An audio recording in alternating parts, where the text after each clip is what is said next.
Hello everybody, my name is Tantua Ebidein Diana, hashtag Aiamlight, and today we're going to be talking about how you can take good care of your low porosity hair.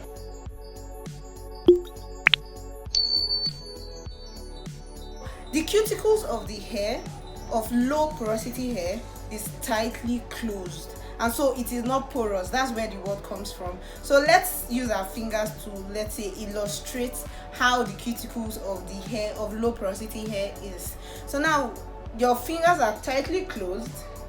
If they pour water here or inside here, it won't pass through, right? Because it is tightly closed, and that is how low porosity hair behaves. Now, it is very important for you to know the porosity of your hair, even more important than whether you know whether you have type A or type B or type C hair, because this is going to help you to be able to achieve length goals, growth goals, and even the health of your hair. Okay, 4C hair or 4B hair is mostly about like how it looks, how really coily it is, and the rest. Okay, so now first of all, I'm going to be giving tips on how you can manage your hair, your low porosity hair, better. And the first one I'm going to be talking about is heat. Heat affects the porosity of your hair. Heat affects how tightly closed or loose the cuticles of your hair will be. For example, if this place was very hot, I'll start to sweat, right? As I'm sweating, it means that my pores opened to allow sweat from inside my body, or water from inside my body, come out of my body and cool down my body, right? So that is exactly, if you have heat applied to your hair, your cuticles expand, and then products can enter into your hair, treatments, deep conditionings can enter into your hair and then treat your hair. If you apply products just like that on your hair, it is hardly going to even enter your hair and do any great work for you. You see, that is why hair porosity is very important, knowing your hair porosity. So let's go on. The next one I'm going to be talking about is protein sensitivity. When people who have low porosity hair, they always say, oh, my hair is sensitive to protein, and that is a very dicey topic. Now, for low porosity hair, your hair has a lot of protein. That is why it is very tightly closed. Okay, so now what you need to do, it does not mean that you don't need protein at all in your life. What it means is that you need to be checking the amount of protein that your hair can tolerate, so that it can amend any cracks in your hair. Any cracks in your hair as regards to like protein cracks or damage, it can repair them so your hair doesn't break, and then you get better length retention over time. So you can use a protein treatment, but you check how your hair feels. Okay, so now when you're using, first of all, if you know that you have low porosity hair, you have to use lightweight proteins such as hydrolyzed proteins.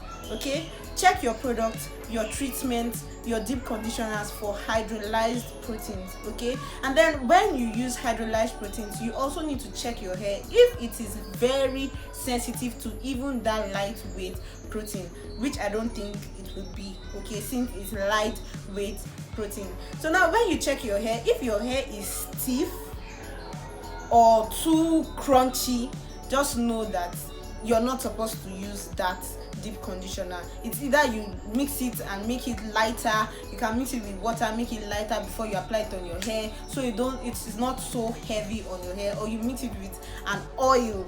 Okay, so the next thing is that protein sensitivity happens to low porosity hair, but it does not mean that protein should be avoided, because it still helps to repair damage on your hair. Okay, the next one I'm going to be talking about is clarifying shampoo. When you know that you have low porosity hair, products get into your hair, or you force products into your hair by steaming or with heat. But then how do you get those products out of your hair also? First of all, you need to use warm water when you're washing your hair, so that it opens the cuticles to get product out. And then you can also use a clarifying shampoo so that it can wash your hair better. You can also, if you don't have a clarifying shampoo, you can also make sure you shampoo your hair very well, shampoo your hair really well, and also make sure you use warm water if you're using another shampoo. And I'm saying this because I mostly use a medicated shampoo because I have fungus on my scalp, like I have dandruff, so I cannot afford to only use a clarifying shampoo.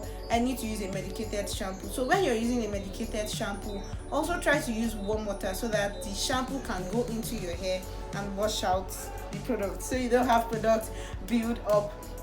Next I want to talk about is lightweight oils.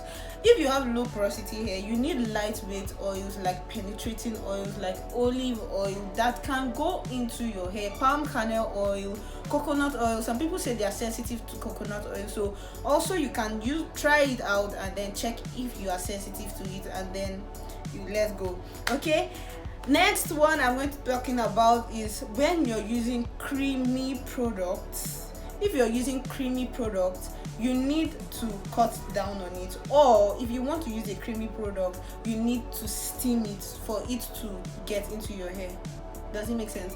For example, I use Cantu leave-in conditioner and it is very creamy, but when I use a steamer on it on my hair, it lightens up and then it becomes oils. So but I have to use a very lightweight oil first before I use that as a cream. So I mostly use that when I'm moisturizing. I use a leave-in conditioner first, I use an oil.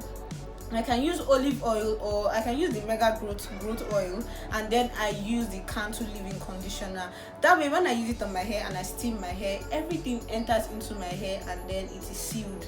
I really love to use the Cantu leave-in conditioner. That's why I still steam to use it. Okay, next thing about low porosity hair is that it is prone to single strand knots.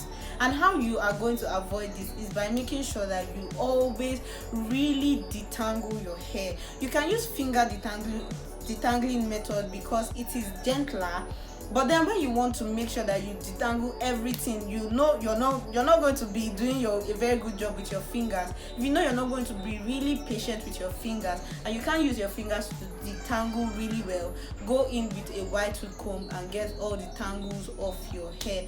And while you're doing that, you need to use an oil that has slip or something that has slip to do that. If not, your hair is going to break. Okay, so when you're detangling, make sure you use a leave-in conditioner or an oil or any product that is slippery to reduce the friction while you're detangling your hair. The next thing that is going to help you with single strand knot is using a satin bonnet or a satin pillowcase.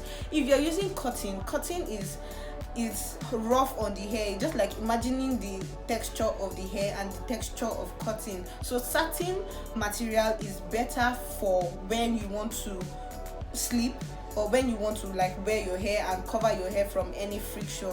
And satin bonnets also help to keep your hair moisturized longer. For low porosity hair, your hair is going to stay moisturized longer, but if you use a satin bonnet, it elongates the time, okay, before you have to re-moisturize.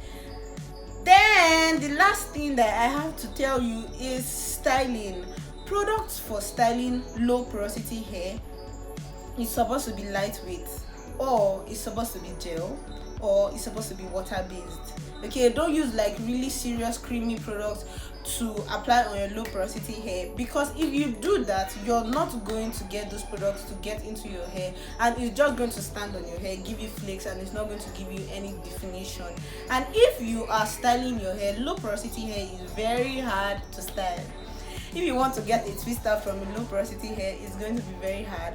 But what you can do to help it is that you have to really detangle, and then you can use a water-based product to get your twist out right. So I think that is all I have to say to you, or all I have for you as regards low porosity.